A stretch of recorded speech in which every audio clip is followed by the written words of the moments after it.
Welcome to the Leader's Edge podcast. I'm Sandy Laycox, editor-in-chief of Leader's Edge.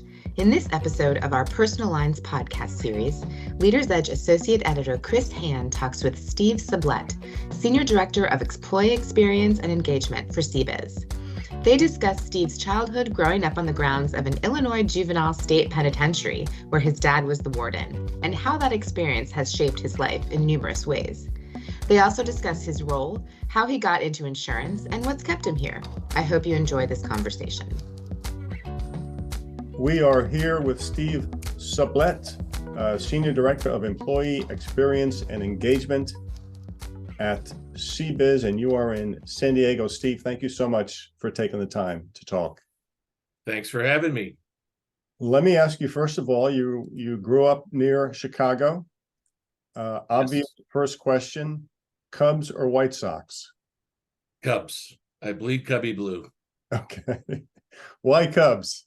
One could probably surmise that, maybe he's a glutton for punishment, but, just having the faith that when they finally won in 16, it was an amazing moment. But I think I related to a lot of the players when I was a kid growing up. So I was a huge Fergie Jenkins fan, and I just followed the Cubbies. All right. Tell me a little bit about growing up. Did you say that was in St. Charles? St. Charles, Illinois. It's a suburb about 40 miles west of downtown St. Charles. Okay. Which is, Tell me about growing up in St. Charles. Well, I had a unique experience growing up in St. Charles. That's actually where I was born, and I always make the joke. I was born incarcerated, and my father was a warden, superintendent of a local state juvenile penitentiary, and we actually lived on the grounds. And I lived there for the first 12 years of my life until he took another job. So yeah, it was a unique childhood, but it always is a fun thing to tell people that you grew up in prison. Well, let me ask you that. That had to give you a different perspective on a whole lot of things. Growing up with fences and barbed wire and whatnot. Yeah. What do you think? What do you think was important about growing up in that environment that as opposed to growing up in some cul-de-sac in the suburbs? Yeah. Well, it was unique from the perspective of I was exposed to a lot of cool things, actually. And remember, it was a juvenile facility, so at times there were kids there that were my age, and just being a typical youngster running around the grounds of the place. But at the time, it was a fully contained institution, and literally there would be a train that would roll into the place with coal. There was a coal burning power plant there, generated its own electricity. There was a farm. So I grew up with animals. I grew up with riding on tractors. There was a lake. You grew up fishing. It had everything. I had my own indoor pool. And so when I didn't go to school on the ground, so we were sent into the local town, and man, I tell you, I was the envy of my friends who loved to come visit. Always their parents were like, "Are you sure? Like, it's okay?" It's like, yeah, completely safe. And we'd all come out, and I'd have local kids, taking advantage of some of the amenities. If you sounds weird calling them that, but when you're growing up, that's exactly what they were. But it was focused on rehabilitation, and just my dad and running that, it was not punishment based, it was rehabilitation, and he was a big advocate of turning kids' lives around, and it served me in a lot of things that I have become interested in my adult life. So tell me about that. Well, volunteer. I've been chairman of the board of one of San Diego's largest nonprofits in the past, and Promises to Kids is the name of the organization. I'm still actively involved with them. Just underserved, represented children who, through no fault of their own, have just have had experiences in their lives that were awful, broken homes and abusive parents, whether it be physically, mentally, or even sexually abused kids.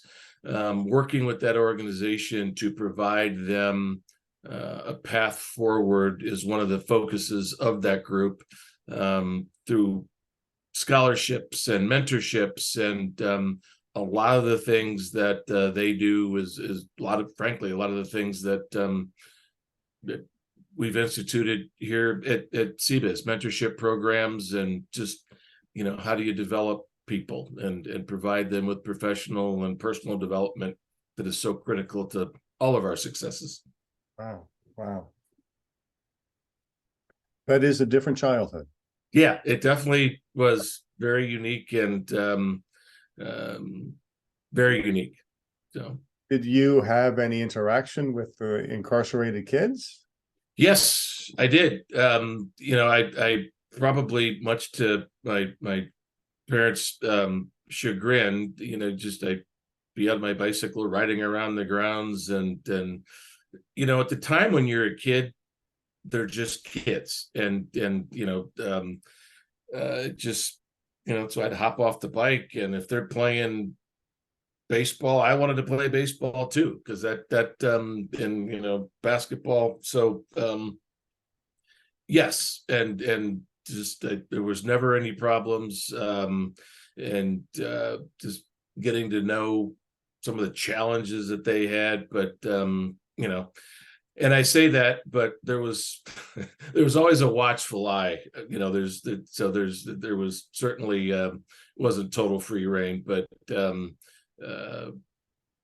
it was interesting. But yes, I did have interaction with a lot of the kids that were there.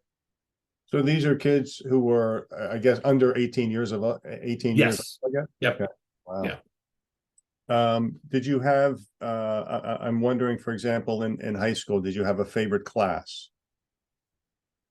Well, yeah, sports was always it. And I used to frustrate my parents. It's like, I love physical education, but beyond that, there was, and in fact, there is still a teacher that I regularly interact with, and he went on to go from a teacher to the mayor of our local town, and he now has a podcast where just talking about local events. But he had a class that was called business law, and it was fascinating. And just the things that he taught us in that business law class, I think one of the things you took, as you start to enter business, but generating a guy like me who was so interested in the arts, that was a class that was very interesting from a business perspective. So it was a really cool class. That, and then we had a film class in high school. So those are my two favorites. I'm going to switch gears a little bit. Tell me, you said that as we mentioned earlier, you have a very, I guess, unorthodox background for someone who's ended up in an executive position at an insurance company. So Yep. tell me about getting into the industry and how that happened. Yeah, so my upbringing in the business world, if you will, was always on the people side, and whether it was my own business or positions after that were human resource focused, but usually with a bent toward organizational development and organizational design. I was never really a compliance HR person.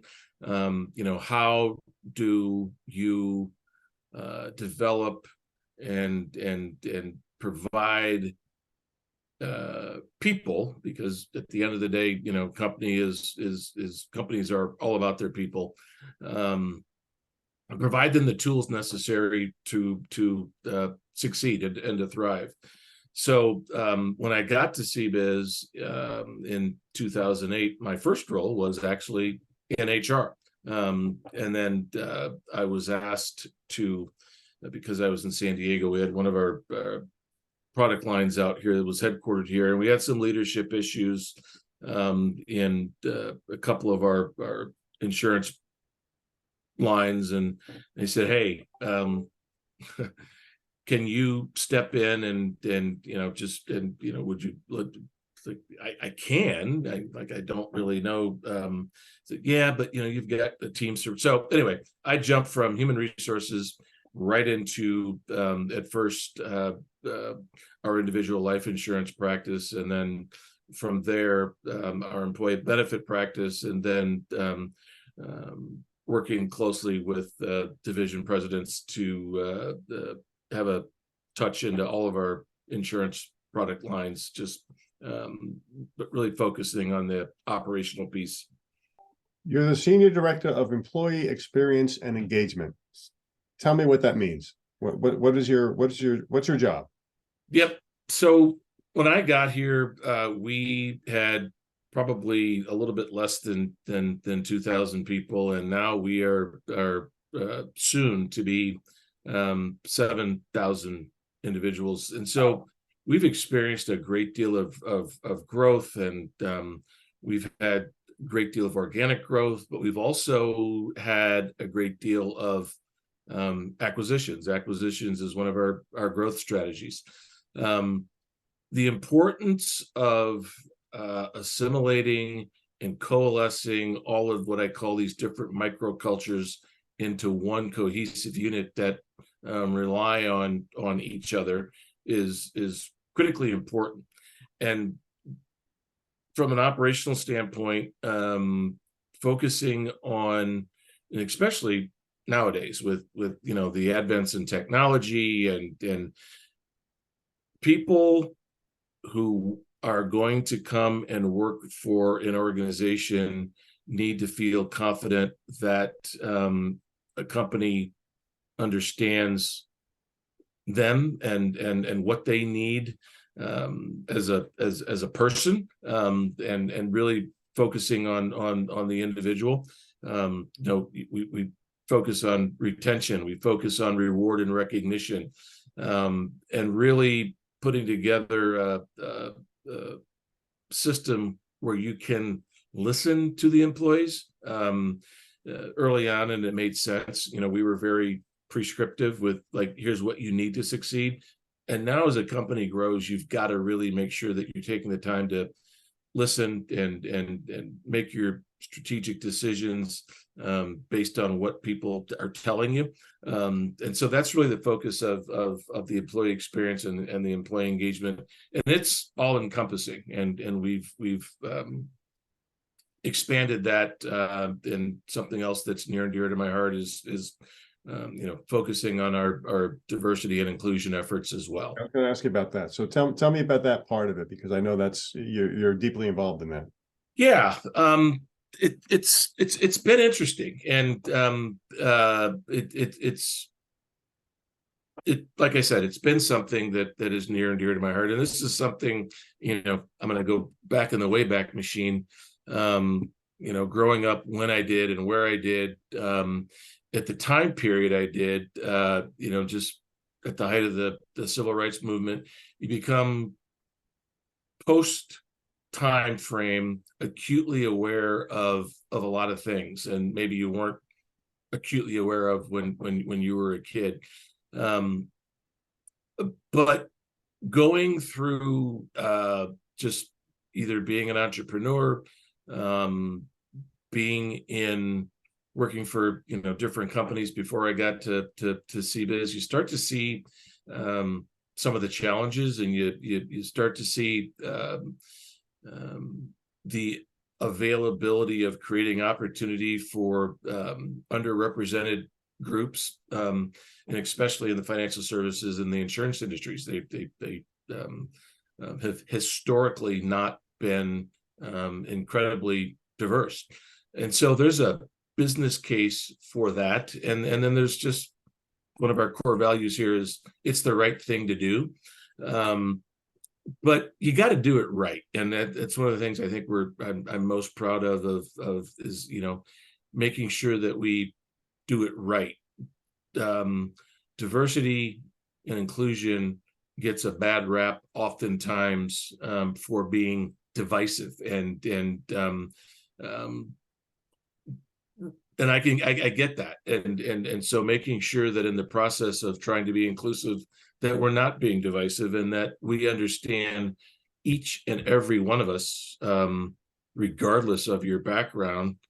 There's diversity about us, and whether you're black, white, male, female, there's diversity in every aspect of a human being, and focusing on the fact that we're all different, all of us, and taking a balanced approach to it, still with the goal of advancing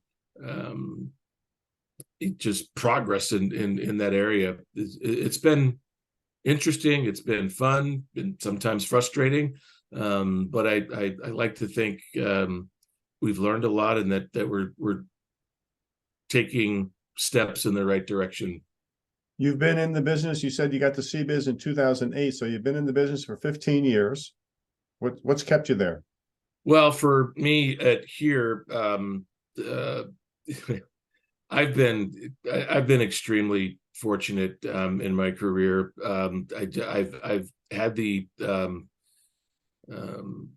ability to touch a lot of different aspects of the business, and that's always been it's kept me focused and kept me excited and kept me interested in being able to create. When you have a company like ours that's experienced the growth that it has,